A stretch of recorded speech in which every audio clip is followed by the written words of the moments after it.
오늘도 빛의 자녀로서 예수 그리스도로 옷 입고 나아가는 우리 모두가 되면 참 좋겠습니다. 안녕하세요. 이태희 목사입니다. 오늘도 우리에게 귀한 은혜의 날 허락하신 주님께 감사를 드립니다. 오늘도 주님과 동행하면서 힘을 얻는 우리 모두가 되기를 바랍니다. 오늘 은혜를 받을 하나님의 말씀은 로마서 13장 8절에서 14절까지의 말씀입니다. 제가 세 번역으로 읽도록 하겠습니다. 서로 사랑하는 것 외에는 아무에게도 빚을 지지 마십시오. 남을 사랑하는 사람은 율법을 다 이룬 것입니다. 간음하지 말아라, 살인하지 말아라, 도둑질하지 말아라, 탐내지 말아라 하는 계명과 그 밖에 또 다른 계명이 있을지라도 모든 계명은 내 이웃을 내 몸과 같이 사랑하여라 하는 말씀에 요약되어 있습니다. 사랑은 이웃에게 해를 입히지 않습니다. 그러므로 사랑은 율법의 완성입니다. 여러분은 지금이 어느 때인지 압니다. 잠에서 깨어나야 할 때가 벌써 되었습니다. 지금은 우리의 구원이 우리가 처음 믿을 때보다 더 가까워졌습니다. 밤이 깊고 낮이 가까이 왔습니다. 그러므로 우리는 어둠의 행실을 벗어버리고 빛의 갑옷을 입읍시다. 낮에 행동하듯이 단정하게 행합시다. 호사한 연회와 술 취함, 음탕과 방탕, 싸움과 시기에 빠지지 맙시다. 주 예수 그리스도로 옷을 입으십시오. 정욕을 채우려고 육신의 일을 꾀하지 마십시오. 아멘. 바울은 계속해서 그리스도인들이 구체적인 삶에서 어떠한 실천을 해야 하는지에 대해서 말씀을 하고 있는데요. 오늘은 특별히 사랑하는 삶을 살아가도록 권면을 하고 있습니다. 바울은 사랑의 빚 외에는 절대로 지지 말라라고 그렇게 권면을 하고 있는데요. 우리가 빚을 진다라고 하는 것은 사실 참 어려운 부담스러운 그런 상황에 처하게 되는 것이죠. 이 채무자의 위치에 있다라고 하는 것은 채권자에게 종속되어져 있는 그런 느낌을 받게 되는 것입니다. 그러다 보니까 서로 평등한 관계가 되어지기가 참 어렵게 됩니다. 그래서 하나님은요, 우리가 그 어떠한 빚도 지지 않기를 원하고 계시고요. 또 누군가가 빚을 지어서 또 어려운 가운데 있다면 그 빚을 지지 않도록 도와주는 역할을 우리 그리스도인들에게 요청을 하고 있습니다. 우리 자신이 빚을 지지 않기 위해서는 성실해야 되겠지요. 물론 성실하게 살아간다 할지라도 빚을 지는 경우들이 있기도 합니다. 그리고 더 나아가서 우리가 우리 형제 자매들이 빚을 지지 않도록 그렇게 살아가야 될 텐데요. 이것은 우리의 나눔을 통하여서 우리 형제 자매들이 그 빚 가운데 해방되어질 수 있도록 돕는 역할을 할 수 있습니다. 그래서 저와 여러분들이 성실한 삶을 살아갈 뿐만 아니라 또 나눔의 삶을 더 풍성하게 살아가야 할 것입니다. 바울은 사랑의 빚 외에는 절대 지지 말라고 말씀을 하고 있는데요. 사랑의 빚은 상대로 하여금 종속관계로 만드는 것이 아니라 오히려 그 마음에 감동을 주고요. 또 이 세상을 살아갈 수 있는 힘을 주기 때문인 것입니다. 그리고 그 사람도 사랑을 누군가에게 베풀 수 있도록 그렇게 동기가 되어질 수 있고요. 그 사랑을 베푸는 양도 우리가 돈을 빚었으면 그 돈에 합당한 그런 분량이 있지만 사랑은 그 한계가 없습니다. 내가 줄 수 있는 만큼 줄 수 있는 것이 되어지기 때문에 이 사랑의 빚은 그 상대에게 너무나도 큰 자유로움을 줄 수 있다라고 하는 것이죠. 바울은 남을 사랑하는 사람은 율법을 다 이룬 사람이라고 그렇게 말씀하고 있습니다. 여러분, 율법의 핵심이 무엇이죠? 바로 하나님을 사랑하고 이웃을 사랑하라는 것. 이것이 율법의 핵심이라고 예수님께서 말씀을 해주셨죠. 하나님을 사랑하는 것은 이웃을 사랑하는 것과 같은 말입니다. 그래서 우리가 보이지 않는 하나님을 어떻게 사랑하는 것을 증명할 수 있느냐? 바로 이웃을 사랑하는 모습을 통하여서 하나님을 사랑한다는 것을 증명할 수 있는 것입니다. 저와 여러분들이 이렇게 사랑의 빚을 많이 지고 또 그 사랑의 빚을 많이 나눌 수 있으면 좋겠습니다. 우리는 이미 하나님 앞에 사랑의 빚을 많이 진 자들이죠. 이 빚을 더욱더 기쁨과 감사함으로 갚는 그러한 삶이 되면 좋겠습니다. 이 세상은 죄로 물들어 있기 때문에 사랑이라고 하는 단어도 많이 망가져 있습니다. 누군가를 사랑한다라고 얘기할 때 그 사랑을 통하여서 내가 상대방에게 무엇을 얻고자 하는 노력을 하는 경우들이 있기 때문인 것입니다. 말 그대로 사랑이 순수한 사랑이 되지 않는 경우가 참 많이 있습니다. 내가 이만큼 베풀어줬으면 너도 이만큼 해줘야 되는 것 아니야? 라고 노골적으로 요구하는 것이 이 망가진 죄악된 세상의 모습인 것입니다. 그런데 우리 주님은 우리에게 온전한 사랑의 모습을 보여주셨죠. 아무런 대가 없이 우리에게 그 사랑을 베풀어 주셨습니다. 그런데 신앙생활하는 사람들 중에 예수님께서 이렇게 우리에게 큰 사랑을 베푸셨으니 우리도 주님 앞에 그 사랑을 갚아야 되지 않겠는가 라고 하는 말을 하는 경우들이 많이 있습니다. 그러한 표현은 상당히 예의 바른 표현이고요. 그리고 또 하나님 앞에 무엇인가를 해드리고자 하는 그런 열정이 있는 표현인 것이죠. 그러나 우리가 기억해야 할 것은 사실 하나님께서 우리 가운데 베푸신 그 사랑은 아무런 대가가 없는, 또 아무런 또 요구하신 것이 없는 온전한 값없이 주신 사랑이라는 사실을 우리가 기억했으면 좋겠습니다. 먼저 우리에게 필요한 것은 그 사랑이 얼마나 크고 놀라운지 깊이 알고 또 그 사랑을 누리는 것입니다. 우리가 그렇게 깊이 누리며 살아갈 때 우리의 마음에 넉넉함이 생기게 되죠. 그리고 우리 주님께서 나를 어떻게 사랑하셨는지를 깊이 알게 되어지고 나도 주님처럼 그렇게 사랑하고 싶다라고 하는 마음이 자연스럽게 생기는 것입니다. 저와 여러분들이 바로 그 주님의 사랑을 깊이 깨닫고 알아서 그 사랑을 더 풍성하게 나눌 수 있는 그러한 삶을 살아가면 참 좋겠습니다. 우리가 조건 없이 주님 앞에 받은 그 사랑의 크기가 얼마나 큰지 늘 발견할 수 있기를 바라고요. 그 사랑에 우리가 더욱더 풍성하게 거하여서 이게 흘러 넘치지 않으면 안 될 정도의 그러한 모습, 그러한 태도가 우리 가운데 있으면 참 좋겠습니다. 그렇게 우리가 이웃을 조건 없이 사랑할 때에 이 사랑으로 인하여서 이웃이 큰 힘을 얻게 됩니다. 그래서 이 땅 가운데 어떻게 살아야 될지 모르며 또 막막한 상황 가운데 있는 이웃이 우리의 사랑으로 말미암아 힘을 얻을 수가 있고요. 또 그로 인하여서 삶의 새로운 활력을 얻을 수 있는 것이죠. 저와 여러분들은 이렇게 복의 통로로서 이 땅 가운데 존재하고 있다는 사실을 꼭 기억하기를 바랍니다. 오늘도 우리 주변에 하나님의 사랑이 필요한 우리 이웃이 누구인지 확인하고 또 우리에게 베푸신 그 사랑을 우리 이웃들과 풍성하게 나눌 수 있기를 바랍니다. 바울은 이렇게 우리에게 사랑하라고 권면을 하면서 특별히 그 이유에 대하여 11절에서 이야기를 하고 있는데요. 여러분은 지금이 어느 때인지 압니다. 잠에서 깨어나야 할 때가 벌써 되었습니다.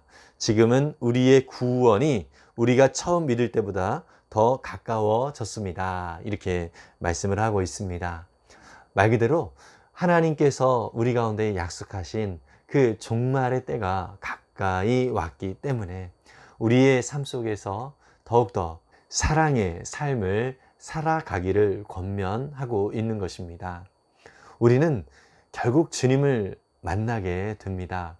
우리가 주님을 만나게 되어질 때 주님 앞에 더 많은 열매들로 올려드리면 참 좋을 텐데요. 바로 그 열매는 하나님 앞에서 우리가 받은 그 사랑을 힘입어 우리 이웃들을 사랑할 때에 그것이 우리 가운데 하나님 앞에 드려질 아름다운 열매들이 되는 것입니다. 저와 여러분들은 오직 주님을 만날 그 날을 믿음의 눈으로 바라보면서 오늘 그 만날 그날에 우리 주님 앞에 올려드릴 아름다운 사랑의 열매들을 더 풍성하게 맺어가는 오늘의 삶이 되면 참 좋겠습니다. 그런데 우리는 옛 속성, 그 옛 습관이 우리를 자꾸 하나님의 기뻐하시는 그 사랑의 삶을 살아가는데 장애가 되어지는 경우가 많이 있습니다. 그냥 내 욕망을 따라서 하나님의 뜻과 상관없이 편안하게 살아가고자 하는 마음이 우리 가운데 있다는 것이죠. 사실 이것은요, 주님이 요구하시는 삶이 아니라 악한 마귀가 요구하는 삶의 모습인 것이죠. 마귀는 끊임없이 우리에게 말합니다. 네 마음대로 살아. 이렇게 끊임없이 우리를 유혹하지요. 우리 마음대로 살아가면 우리의 몸은 편할는지 모릅니다. 그리고 또 당장은 별 신경 쓸 일이 없을지 모릅니다. 하지만 우리의 인생 전체를 돌아보았을 때에 허무함밖에 남지 않는 것입니다. 그리고 주님 앞에 나아갔을 때 우리는 드릴 열매가 없게 되는 것이죠. 그래서 바울은 조금 더 우리 그리스도인들이 경각심을 가지고 마지막 때가 가까이 왔음을 기억하고 주님 은혜 가운데 오늘도 순종함으로 또한 주님의 뜻을 이루면서 살아가기를 권면하고 있는 것입니다. 그래서 바울은 12절에 밤이 깊고 낮이 가까이 왔습니다. 그러므로 우리는 어둠의 행실을 벗어버리고 빛의 갑옷을 입읍시다. 이렇게 말씀하고 있는데요. 우리 그리스도인들은 빛의 자녀입니다. 빛 대신 주님의 길을 따르는 자들인 것이죠. 이 세상은 상당히 어둡습니다. 이 어두운 세상 속에서 어디로 갈지 몰라 방황하는 사람들에게 빛을 비추어서 이것이 길이다라고 보여줄 수 있는 역할을 하는 것이 오직 우리 그리스도인들만 할 수 있는 역할인 것입니다. 저와 여러분들이 그 역할을 하도록 부름을 받았다는 것입니다. 우리 주변에는 어디로 가야 할지 또 무엇을 위하여 살아야 될지 모르는 어둠 가운데 헤매는 자들이 많이 있습니다. 그래서 저와 여러분들이 빛이 여기에 있다. 우리가 살아갈 길이 바로 여기에 있다. 우리는 거룩한 하나님의 자녀들이다. 하나님 앞에 나올 때 우리에게 구원이 있다. 이것을 믿음으로 선언하고 모든 사람들이 빛 가운데 나올 수 있도록 우리의 삶을 통하여 증거해야 하는 것입니다. 지금도 여전히 밤 가운데 살아가고 있는 사람들이 참 많이 있습니다.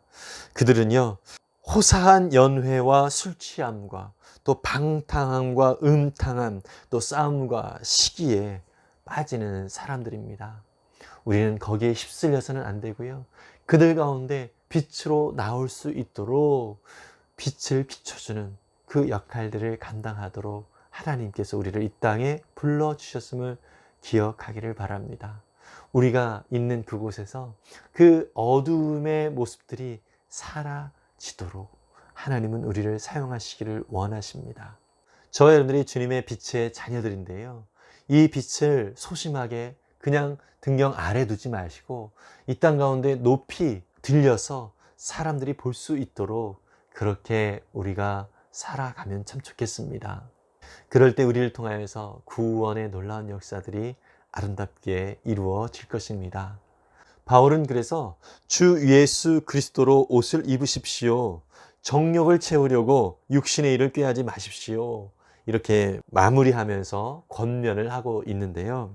주 예수 그리스도로 옷을 입으라라는 이 표현은 어떤 표현일까요? 우리는 밤이 지나고 아침이 되어지면 잠옷을 벗어버리고 이제 일상복으로 갈아입게 되죠. 이제 우리가 밤에 있었던 그 옷을 벗어버리고 이 빛의 자녀로서 예수 그리스도의 옷으로 입고 나아가는 삶을 살아가라고 권면을 하고 있는 것입니다. 잠옷을 입고 낮에 나아가는 사람이 없지요. 이것은 참으로 부끄러운 일인 것입니다. 저와 여러분들은 예수님으로 말미암아 빛의 자녀로서의 옷을 입게 되었습니다.